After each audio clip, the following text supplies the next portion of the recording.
Welcome to my channel social का फंडा।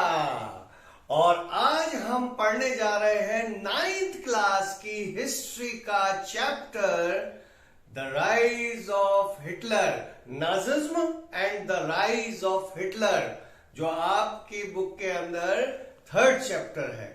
ये इसलिए मैं स्टार्ट कर रहा हूं क्योंकि अभी मेरे पास डिमांड सबसे पहले इसी चैप्टर की आई थी कि आप इसके ऊपर वीडियो बना के डालिए। तो चलिए आज हम 9th क्लास शुरू कर रहे हैं और अच्छे से समझाने के लिए आपको अच्छे से अपना मन भी बनाना होगा। अब आप ये देखिए चैप्टर कैसा है। इस चैप्टर को अगर आपको अच्छे से समझना है तो आपको विजुअलाइजेशन अपने मन में करना पड़ेगा, क्योंकि हिस्ट्री के चैप्टर, चाहे वो फ्रेंच रेवोल्यूशन हो आपका 1st चैप्टर या ये 3rd chapter the Nazism and the rise of Hitler, ये एक मूवी की तरह है। आपने बहुत तरह की मूवियां देखी होंगी और कुछ मूवी उसमें ऐसी होती है जिसमें शुरू में एक इंसिडेंस दिया होता है और उस घटना के बाद कहानी फ्लैशबैक में जाती है। तो उसी तरीके से ये चैप्टर भी उसी तरीके से पूरा मूवी की तरह है और इसके लिए अब आपको विजुअलाइज करना बहुत जरूरी है। तो देखिए इंट्रोडक्टरी पार्ट अगर हम इस चैप्टर का देखते हैं तो वहां क्या दे रखा है, ध्यान देना क्या दे रखा है। एक छोटा बच्चा, a small child, how many years old, only 11 years old. एक जर्मन बच्चे के बारे में बताया गया है जो 11 साल का है और वो बच्चा क्या कर रहा है, रात का समय है और वो अपने कमरे में है, सोने की तैयारी में है। और जब वो सोने की तैयारी में है, सोने ही वाला होता है, तो उसके जस्ट पास वाले कमरे से, यानी जो उसके पेरेंट्स का कमरा था, वहां से कुछ उसको आवाजें सुनाई देती हैं। और वो आवाजें कैसी है, वो आम बात नहीं है, वो आम बात नहीं है। इमेजिन कीजिए, उसको ऐसा लगता है कुछ गड़बड़ है। मीन्स वो आवाजें जो आ रही हैं वो कुछ लड़ाई या कुछ टेंशन वाली बातों की आवाजें हैं जो उसके पेरेंट्स पास के कमरे में कर रहे हैं। अब ऐसा होता है तो हम क्या करते हैं, हम और ध्यान से सुनने की कोशिश करते हैं। तो ऑब्वियसली हेलमट जो उसका नाम था बच्चे का, उसने भी सुनने की कोशिश करी कि क्या बातें हो रही है, क्योंकि वो एकदम डिस्टर्ब हो गया, तो उसने भी सुनने की कोशिश करी क्या बात हो रही है। तो कुछ बातें उसको सुनाई दी। अब उसके फादर क्या कह रहे हैं, कि अब वो हमें नहीं छोड़ेंगे, क्या मैं पूरे परिवार के साथ सुसाइड कर लूं, क्या हम अपने आप को मार ले, या केवल मैं सुसाइड कर लूं, क्या करूं, मुझे कुछ समझ में नहीं आ रहा है, क्योंकि जैसा हमने दूसरों के साथ किया था अब वैसा ही हमारे साथ भी होगा। अलाइज हमें नहीं छोड़ेंगे। इमेजिन कीजिए कि मूवी चल रही है, शुरुआत में ये सीन है, बच्चा टेंशन में है, कान लगा रखा है उसने, कोशिश कर रहा है कि वो क्या कह रहे हैं और अच्छे से सुने, मगर वो बच्चा छोटा है। और मैंने कहा रात का समय है, हेलमट अपने कमरे में रात के समय है, उसकी आंखें नींद में है। और ऐसा होता है, छोटा बच्चा है, ज्यादा देर जग नहीं सकता। और ऐसा ही हुआ कि उसको नींद आ गई। अब नींद आ गई, हम जैसे इमेजिन कर रहे हैं, मूवी की तरह अगर इमेजिन करें, अब वो बच्चा सो गया। अब सुबह का सीन एकदम से आता है। सुबह तो जब बच्चा अपनी नींद में सो रहा है, अब जैसे सुबह वो उठा होगा चिड़ियों की चहचहाट से, उसने अपनी आंखें मसली होगी और अचानक से उसे एकदम याद आया होगा कि कल रात को कुछ गड़बड़ थी, पापा मम्मी के रूम में कुछ चिल्लाने की आवाज आ रही थी, कुछ टेंशन भरी बातें हो रही थी। तो एकदम से वो कैसे जगा होगा, वो एकदम से जगा होगा, बिस्तर पे एकदम बैठा होगा और उसने ये जानने की कोशिश करी होगी, जल्दबाजी में गेट खोल करके बाहर आया होगा कमरे से, ये जानने की कोशिश करी होगी क्या कुछ गड़बड़ तो नहीं हुई है, क्या हो रहा था। तो जब वो ऐसा, हम अगर पिक्चर बनाएंगे तो हम क्या करेंगे कि वो फटाक से गेट खोलता है, फटाक से गेट खोलने के बाद वो क्या कर रहा है, वो फटाफट नीचे की तरफ जा रहा है। मान लीजिए उसका कमरा ऊपर है, वो नीचे की तरफ जा रहा है, तो नीचे जा रहा है तो क्या देख रहा है। देखिए मैं थोड़ा इमेजिनेशन आपको करना पड़ेगा, क्योंकि इसको मूवी की तरह समझेंगे तो ज्यादा अच्छा है। और वो जल्दी नीचे जा रहा है, उसके मन में टेंशन है और वो क्या देखता है, जब सीढ़ियों से नीचे उतरा तो साइड में क्या देखता है, सोफा लगा होगा। फादर सोफे पे बैठे हैं आराम से और क्या कर रहे हैं, अखबार पढ़ रहे हैं, जैसे कुछ हुआ ही नहीं। और दूसरी तरफ अगर हम पिक्चर बनाए तो हम क्या करेंगे कि दूसरी तरफ कैमरा जाता है, उधर रसोई है और उसकी मम्मी क्या कर रही है, आराम से गाना गा रही है और अपना नाश्ता बना रही है, जैसा कुछ हुआ ही नहीं है। सो ही वाज सरप्राइज। ऐसा होगा कि बच्चा सरप्राइज हो गया, ओह यार ये क्या है, कल तो मैं बड़ी टेंशन भरी बातें सुन रहा था, मरने मारने की बातें हो रही थी, अचानक से ये क्या हो गया, बच्चा टेंशन में होगा। अब जैसे फादर ने उसको देखा, यानी हेलमत के जो फादर थे उसको अब देखते हैं तो देखिए ऑब्वियसली क्या रिएक्शन होगा, हेलो बेटा, how are you, good morning, आओ मेरे बेटे पास आओ, यानी ऐसा उन्होंने किया होगा। और हेलमत भी चुपचाप उनके पास आया होगा। उधर से मम्मी ने देखा, हाय मेरा बेटा जग गया, कितना प्यारा बेटा है, बेटा जल्दी से हाथ मुंह धो लो, नाश्ता करो, फिर पापा कह रहे हैं आज तुम्हें घुमाने लेके जाएंगे। See what a surprising thing. ऐसा वो अपन पिक्चर के हिसाब से सोचिए कैसा हुआ होगा, ऐसा हुआ होगा। और ऐसा ही लिखा है कि हेलमत के फादर उसे उसके बाद कहां ले जाते हैं, वुड्स।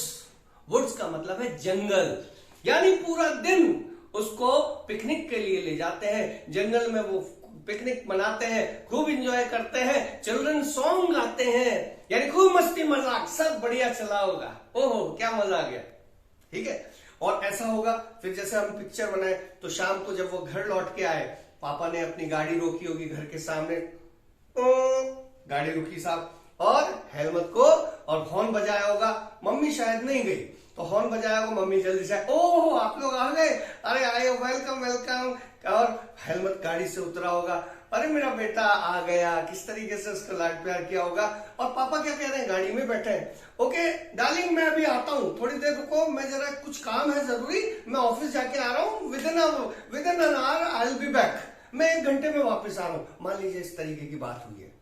अब हेलमत और उसकी माँ कमरे में घर के अंदर जा रहे हैं, है ना, अरे मेरा बेटा उसकी चीजें ली, थक गए होंगे, क्या किया आज, बहुत एंजॉय किया। और हेलमत कह रहा होगा, हाँ मामा बहुत मजा आया, वी एंजॉयड अ लॉट, हमने गाने गाए, हमने ये किया वो किया, ऐसी सारी बातें हुई होगी। और मामा क्या कहती है, ओके ओके बेटा जल्दी जाओ जल्दी जाओ, अब आप थोड़ा सा ड्रेस चेंज करो, नहा लो धो लो, दिन भर से आप थक गए हो, फिर मैं अच्छा सा खाना बनाती हूँ, पापा भी आ जाएंगे और हम लोग फूड एंजॉय करेंगे, है ना बेटा जल्दी करो।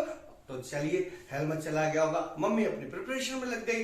अब समय बीत रहा है, समय बीत रहा है, 1 घंटा बोला, 1 घंटा ओवर हो गया, उसके पापा अभी तक नहीं आए। मान लीजिए शाम की 7 बजी, अब 8 बजी, अब थोड़ा सा यार व्हाट इज दिस, मम्मी ने चिड़चिड़ भी करी होगी, ऑब्वियसली हमारे घरों में ऐसा होता है, यार ये आदमी हमेशा है ना, कह के तो जाते हैं 1 घंटे में आ रहा हूं, कभी आते नहीं है टाइम पे, यार आने दो आज मैं उनको छोड़ूंगी नहीं, यार इस तरीके की बातें सोचिए, है ना, पिक्चर चल रही है।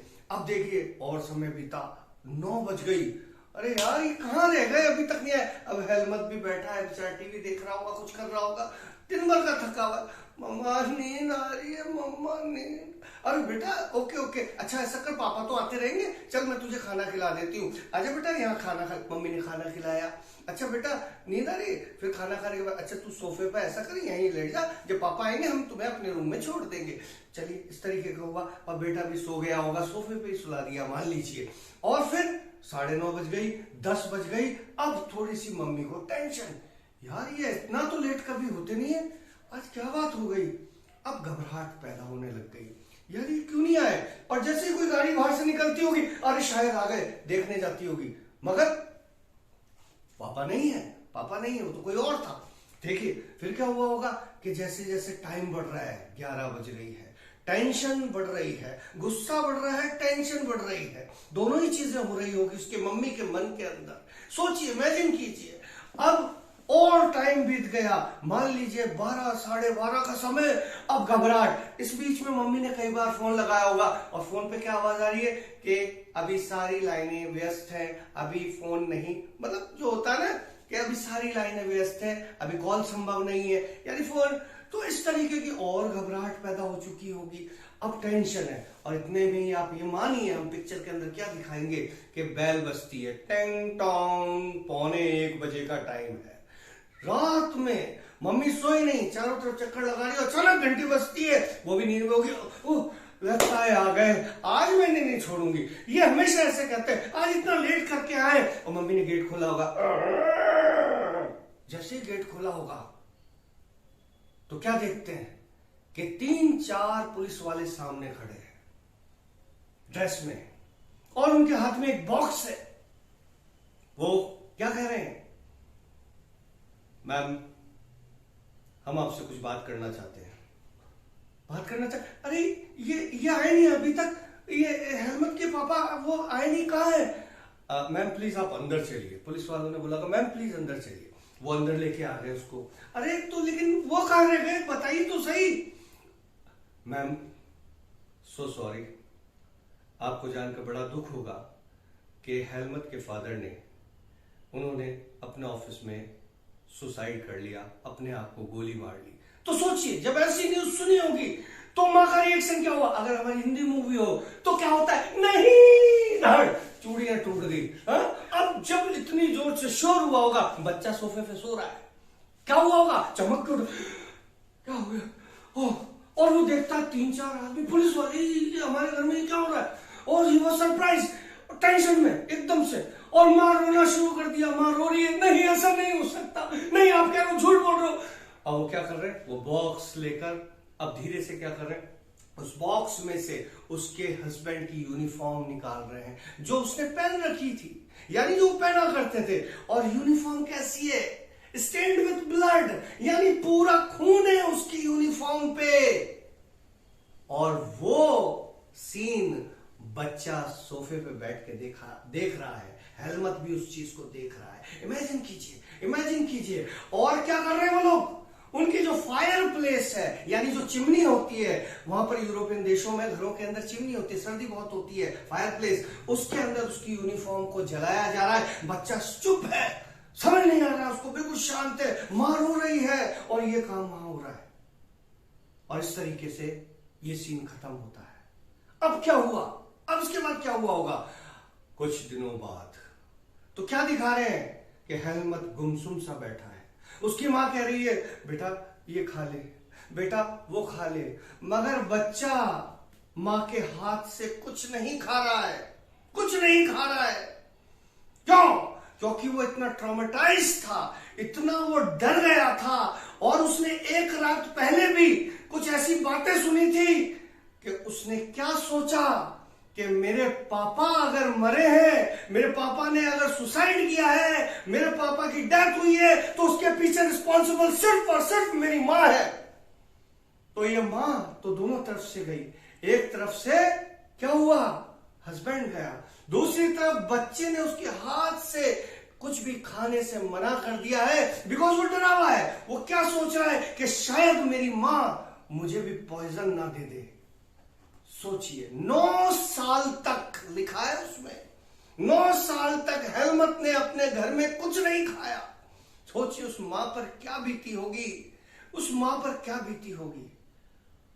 और जब वो बड़ा हुआ तब उसे रियलाइज हुआ कि मेरे पिताजी ने, यानी मेरे फादर ने जो किया है, सुसाइड किया, गलत नहीं किया, उनको ऐसा करना चाहिए था, और जो उनके साथ हुआ है, जो उन्होंने किया है, वो बिल्कुल सही है। क्योंकि वो अडोल्फ हिटलर के साथी थे, वो एक फिजिशियन थे, डॉक्टर थे बड़े, और वो किसके साथी थे, वो नाजी थे, और वो अडोल्फ हिटलर के साथी थे। तो इस तरीके से स्टार्टिंग का सीन हम देखते हैं। अब अडोल्फ हिटलर कौन है, अडोल्फ हिटलर था कौन, उसने ऐसा क्या कर दिया, या नाजियों ने ऐसा क्या कर दिया। आपके इंट्रोडक्टरी पार्ट में कुछ और चीजें दे रखे, मगर मैं अभी नहीं बताऊंगा। अभी हम क्या देखेंगे, और यहां से पिक्चर जाती है फ्लैश बैक में, और फ्लैश बैक में पिक्चर कहां जा रही है, कहां जा रही है, 1918। और शुरुआत इस इंसिडेंस की कब की है, सेकेंड वर्ल्ड वॉर जब एंड हो रहा था, 1945 सेकेंड वर्ल्ड वॉर की ये बात थी। हेलमत उस समय का है, 1945 सेकेंड वर्ल्ड वॉर का एंड के समय का ये इंसिडेंस उस समय का था। और कहानी कितनी पीछे गई, end of first world war, first world war, यानी जो कुछ हुआ फर्स्ट वर्ल्ड वॉर के एंड और सेकेंड वर्ल्ड वॉर के एंड होने के बीच में है सब कुछ कहानी का, जो सारा का सारा हम देखेंगे कि जो भी चीजें हैं वो इस समय के बीच में है कि हिटलर कौन था, नाजी कौन हुए और उन्होंने ऐसा क्या किया कि हेलमट बाद में बड़ा होकर कह रहा है कि नाजियों के साथ जो हुआ अच्छा हुआ। हिटलर ने भी सुसाइड किया था एक बंकर के अंदर अपने फैमिली के साथ, अपने आप को गोली मारी थी और उसके ऐसे बहुत से साथियों ने, बहुत से नाजी ऑफिसर्स ने अपने आप को गोली मारी थी, सुसाइड किया था। और वो कह रहा, वो ये सोच रहा है हेलमट कि जो हुआ अच्छा हुआ, उनके साथ ऐसा ही होना चाहिए था। तो भाई ऐसा क्या हुआ, तो इसको हम समझेंगे। कहानी गई है फर्स्ट वर्ल्ड वॉर के एंड पे। अब फर्स्ट वर्ल्ड वॉर आपको पता है 2 ग्रुप्स के बीच में हुआ था और वो 2 ग्रुप थे सेंट्रल पावर और allies. Central power comprises of Germany, Austrian empire and Turkey. और अलाइज कौन थे? अलाइज कंप्राइजेज ऑफ यूके यानी ब्रिटेन, इंग्लैंड जिसे बोलते हैं, और दूसरा फ्रांस, रशिया, और इस ग्रुप को बाद में ज्वाइन किया था यूएसए ने। तो ये 2 ग्रुप्स थे और 5 साल ये लड़ाई चली थी। It began in 1914, first world war 1914 में शुरू हुआ था एंड एंडेड इन 1918। तो आपकी स्टोरी 1918 के बाद यानी उस फर्स्ट वर्ल्ड वॉर के एंड से शुरू हो रही है। जर्मन ग्रुप हार गया है यानी सेंट्रल पावर हार गया है, यह दिखाया गया है उसके अंदर। और नवंबर 1918 के अंदर पूरी तरीके से हार हो चुकी है। और जर्मनी में क्या हो रहा है कि जर्मनी में नई सरकार बनाई जा रही है। पहले राजा का राज था, राजा को गद्दी से हटा दिया गया, राजा हट गया है। Now the new government is about to form and who got the opportunity to form the government? वहां ऐसा लिखा है नेशनल असेंबली। नेशनल असेंबली थी किसकी? एजुकेटेड लिबरल्स की थी। जो एजुकेटेड लोग थे, जो पहले भी देश को कैसा बनाना चाहते थे, वो कॉन्स्टिट्यूशनल वे में, पार्लियामेंट्री सिस्टम के वे में अपने देश को डेमोक्रेटिक बनाना चाहते थे। अब उनके हाथ में अपॉर्चुनिटी आ गई। तो ऐसा ही दिखाया गया है कि republics means they wanted to make their country democratic and republic. National assembly के रिप्रेजेंटेटिव मिले हैं। कहां मिले? वेमार। वेमा में, वेमार नहीं बोलते हैं उसको, वेमा। वेमा में मिलते हैं, जो एक शहर है वहीं का, जर्मनी का। और वहां पर नई सरकार बनाई जाती है, बाद में इलेक्शन होते हैं और जर्मन पार्लियामेंट के लिए डेप्यूटीज इलेक्ट किए जाते हैं। जर्मन पार्लियामेंट क्या कहलाती थी? राइक्सटाग। राइक्सटाग बोलते हैं उसको, राइक्सटाग। जर्मन पार्लियामेंट चुनी जाती है, इलेक्टेड रिप्रेजेंटेटिव होते हैं। इट मींस जर्मनी एक डेमोक्रेटिक देश बन जाता है। लेकिन होता क्या है, क्या इस डेमोक्रेटिक गवर्नमेंट को जर्मनी के लोग अच्छे से वेलकम करते हैं? तो आपको देखने को मिलेगा no, German people didn't receive this new government in a well manner. Even हम ये मान सकते हैं कि they had a hatred toward this government. इस सरकार के प्रति, वेमार रिपब्लिक के प्रति क्या थी? जर्मन लोगों में नफरत थी, ज्यादातर जर्मन लोगों में नफरत थी। कारण सिर्फ और सिर्फ एक, वो क्या था कि उन्होंने ट्रीटी ऑफ वर्साई साइन करी थी। ट्रीटी ऑफ वर्साई साइन करी थी और उस ट्रीटी को ज्यादातर जर्मन्स कैसा मानते थे? Most humiliating and harsh treaty. और उसको साइन किसने किया था? इसी सरकार के रिप्रेजेंटेटिव ने, यानी उन्होंने इस ट्रीटी को एक्सेप्ट किया था। और वो ट्रीटी क्या थी वो मैं आपको अब समझाने जा रहा हूं। तो ट्रीटी ऑफ वर्साई से पहले मेरा प्यारा बच्चा, मजा नहीं लेना है, समझना भी है। तो हमने क्या बोला, कहानी गई फ्लैशबैक में 1918। तो 1918 में क्या हुआ था? जर्मनी हार गया था। तो उसके बाद क्या हुआ था, एक बार समराइज वे में आप यहां भी समझिए। देखिए क्या लिखा है कि Nazism and the rise of Hitler, और यहां लिखा है birth of Weimar Republic. Birth of Weimar Republic. तो आपको मैंने क्या बताया था कि world war one German group में कौन कौन है? जर्मनी, ऑस्ट्रियन एम्पायर, टर्की, जिसको सेंट्रल पावर बोला जाता था, उनके बीच में, और दूसरा अलाइज के बीच में हुई थी। अलाइज में कौन आ रहा है? इंग्लैंड, फ्रांस, रशिया और बाद में यूएसए, इनके बीच में हुआ था वर्ल्ड वॉर। और कौन हारा था? सेंट्रल पावर यानी जर्मन ग्रुप हारा था 1918 में, नवंबर 1918 में पूरी तरह हार गया था। उसके बाद आपने क्या पढ़ा था? अभी क्या बताया था कि नेशनल असेंबली मेट एट वेमा। नेशनल असेंबली कौन? यानी जो रिप्रेजेंटेटिव्स है, पढ़े लिखे लोग हैं, जो देश को कैसा बनाना चाहते थे? डेमोक्रेटिक। उन्होंने नेशनल असेंबली बनाई थी। वो लोगों के रिप्रेजेंटेटिव वेमा में मिले और उन्होंने डेमोक्रेटिक गवर्नमेंट एस्टेब्लिश करी। क्या करी? Democratic government. और डेप्यूटीज इलेक्ट किए गए कहां के लिए? जर्मन पार्लियामेंट के लिए। क्या बताया था मैंने? नाम क्या है जर्मन पार्लियामेंट का? राइक्सटाग बोलते हैं, राइक्सटाग। उसको क्या हुआ? डेप्यूटी अपॉइंट किए गए, इलेक्ट किए गए। और new government Weimar Republic was not received well by its own people due to Treaty of Versailles। ये लास्ट बात थी कि खुद की गवर्नमेंट जो नई बनी थी उसे वहां के लोगों ने, ज्यादातर लोगों ने जर्मनी के, उससे पसंद नहीं किया। और कारण था सिर्फ और सिर्फ एक, treaty of Versailles. Now the treaty of Versailles, why most of the German hate this treaty? तो यहां देखेंगे हम ट्रीटी ऑफ वर्साई। देखिए 7 बातें हैं जो इस ट्रीटी के थ्रू जर्मनी के साथ हुई थी। पहली बात, जर्मन लॉस्ट ओवरसीज कॉलोनीज, यानी जर्मनी की जो कॉलोनीज थी, यानी उसने जगह जगह जो अपना एम्पायर बनाया था, जैसे ब्रिटेन ने जगह जगह अपनी एम्पायर बनाया और कई देशों पे, कई जगहों पे कब्जे किए, तो वो कॉलोनीज कहलाती थी। तो जर्मनी की भी कॉलोनीज थी, जर्मनी से वो सारी कॉलोनीज ले ली गई। उसके अलावा 10th ऑफ इट्स पॉपुलेशन, अब जब कॉलोनीज ली तो बहुत सारे जर्मन इन जगहों पर रहते थे, तो उसकी 10th पॉपुलेशन यानी 10% पॉपुलेशन भी उसके हाथ से छिन गई।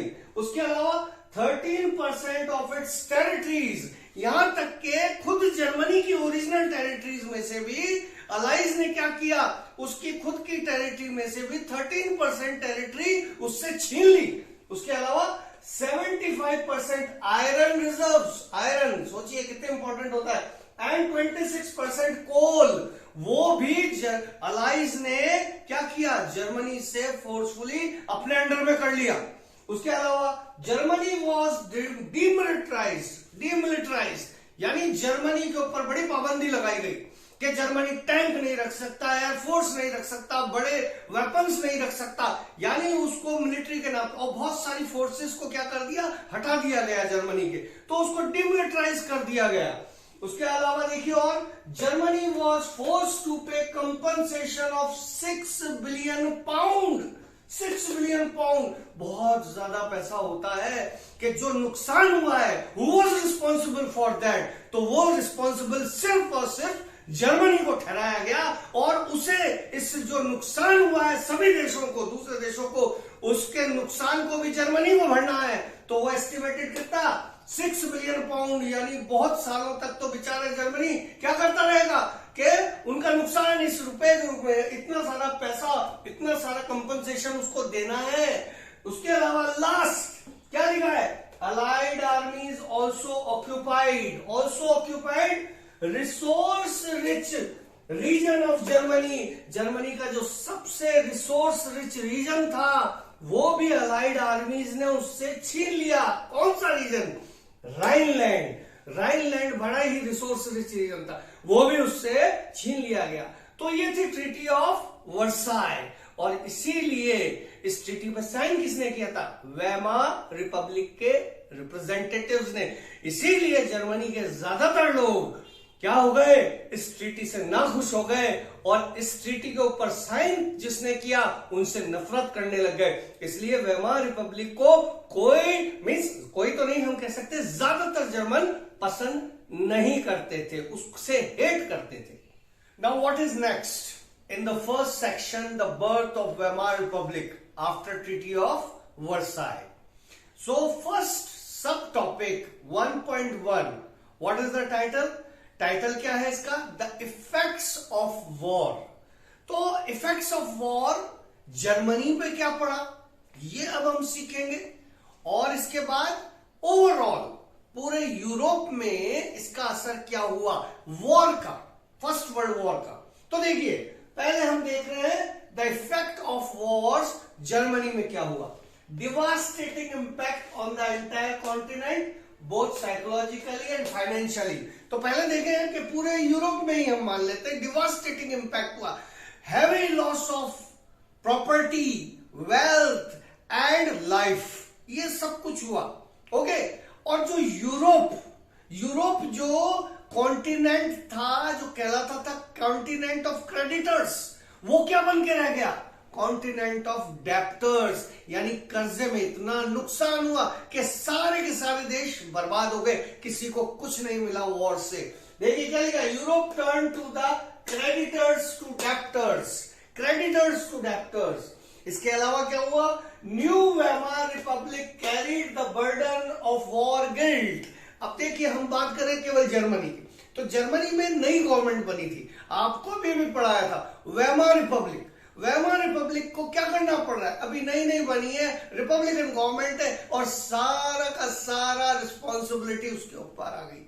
उसको पुराने समय के, ये लिखा हुआ है आपकी बुक में कि जो पुराने राजाओं की गलती है, उनके पापों की, यानी सिंस ऑफ ओल्ड डायनेस्टीज, अब कौन भुगत रहा है? This newly formed government, Weimar Republic. और क्या करना पड़ रहा है? उस पर वॉर गिल्ट इंपोज हो गया है, नेशनल ह्यूमिलिएशन भी हुआ है पूरे देश का.